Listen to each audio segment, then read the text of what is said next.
Macam mana YB nak describe kualiti dia orang? Adakah memuas hati sebagai pembangkang ataupun orang kata pun sekadar duduk memenuhkan mengutarakan soalan-soalan bodoh semua yang kita boleh nampak lah ada setengah-setengah. Kita, bagi saya lah, saya secara umumnya saya nak kata bahawa pembangkang ini adalah pembangkang yang gagal. Pembangkang yang gagal lah. Kerajaan tak gagal. Kerajaan macam saya kata tadi lah. Banyak yang berjaya daripada tak berjaya kan. Maksudnya memang jauh lah. Kejayaan lebih baik yang kerajaan ada sekarang berbanding kerajaan dulu, langit dengan bumi. Tapi pembangkang yang ada pada hari ini adalah pembangkang yang tidak menjalankan kerja asas dia, apa dia? Check and balance. Okey.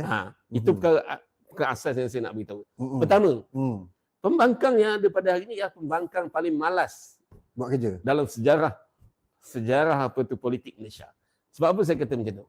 Ketika Barisan Alternatif jadi kerajaan, jadi pembangkang, kan? Pembangkang tidak pernah miss daripada membentangkan bajet pembangkang. Sebelum kerajaan bentang bajet, sehari ke 2 hari sebelum Menteri Kewangan bentang bajet, Barisan Alternatif ke, Pakatan Rakyat ke, Pakatan Harapan ke, mereka akan bentang bajet mereka dulu. Itu sejarah tak boleh tipu yang tu. Ustaz Fadil bentang masa Ustaz Fadil jadi ketua pembangkang. Haji Hadi sendiri pun dia bentang masa dia jadi ketua pembangkang. Maksudnya pembangkang dulu, pembangkang yang buat homework, buat kerja. Dan dia memberikan peluang kepada rakyat menilai apa bajet pembangkang kalau pembangkang jadi kerajaan. Sebab pembangkang actually is a government in waiting. Kan? Kerajaan menunggu. Tapi ni, pembangkang yang ada pada hari ni dah 2 kali bajet dah. Saya tengok, dah 2 kali bajet. Bajet 2023, bajet 2024. Haram pun tak ada apa. Kalau cakap kasar lah, haram pun tak ada apa tu bajet. Jadi pembangkang pemalas. Cakap berdegar-degar, kerajaan zalim lah, tak apa-apa. Tapi kamu bajet pun kamu tak boleh bentangkan.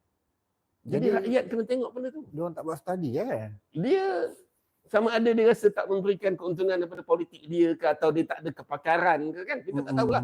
Kan? Itu perkara pertama. Asas yang saya kata pembangkang ni gagal. Yang kedua, pembangkang ni dia duk fikir macam mana nak rebut kerajaan dia tahu. Dia duk fikir macam mana nak tebuk atap. Kan? Boleh terima. Sebab itu dia duk cerita pasal peruntukan. Tak habis-habis. Tak habis-habis. Setiap kali sidang parlimen duk cerita pasal peruntukan. Pasal apa tak bagi peruntukan? Duk cerita pasal royalty.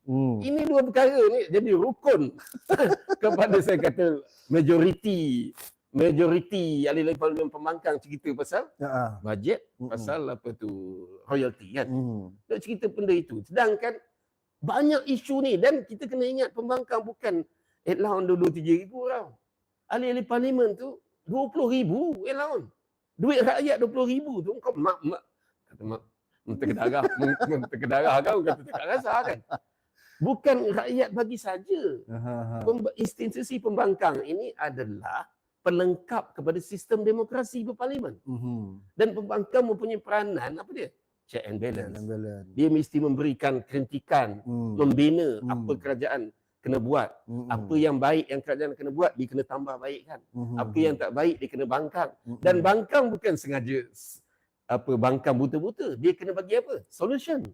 Alternatif. Kalau kamu kata kerajaan gagal kan, contoh pasal kos sara hidup, kamu berilah cadangan. Dan bagilah fakta dia. Bagi fakta dan apa solusinya. Kalau kerajaan gagal, kamu kena beritahu. Okey, kerajaan kena buat macam ni, macam ni. Tetapi yang paling saya terkedu lah orang kata kan. Bila wartawan tanya Muhyiddin, Tan Sri, apa cadangan Tan Sri pasal harga barang dan kos sara hidup ni untuk kita selesaikan. Apa Muhyiddin jawab? Muhyiddin kata, saya tak boleh bagi tahu sebab nanti dia orang tiru. Macam tu ke tuan-tuan, seorang negarawan, seorang bekas Perdana Menteri, boleh dia kata saya tak boleh bagi tahu. Boleh dia kata nanti kalau saya beritahu nanti kerajaan tiru. Sedangkan kalau orang bawah macam saya ni, saya beranggapan betul dia nak bagi tahu, tapi dia ni tak tahu. Dia ada dua kemungkinan lah. Dia tak tahu, dia tak ada idea, ataupun dia memang bengap lah. Dan juga memang yang ketiga tu dia takut orang tiru lah. Tapi dia sebenarnya dia tak tahu ataupun dia tak ada idea. Sebab apa? Kalau dia ada idea, masa dia barang tak mahal kan? Ya. Masa dia jadi Perdana Menteri, apa tu, kos sara hidup tak tinggi kan? Mhm. Inflasi masa engkau 5%. 5%. Inflasi makanan rekod dalam sejarah 6.5%. Aha. Dia ada inflasi makanan, dia ada inflasi. Mhm. Inflasi makanan sampai 6.5%. Tak pernah berlaku dalam sejarah. Jadi bila orang tanya dia kata macam itulah. Sebab dia memang tak ada solusi. Sepatutnya kalau dia beritahu kan, dia kata Mhm.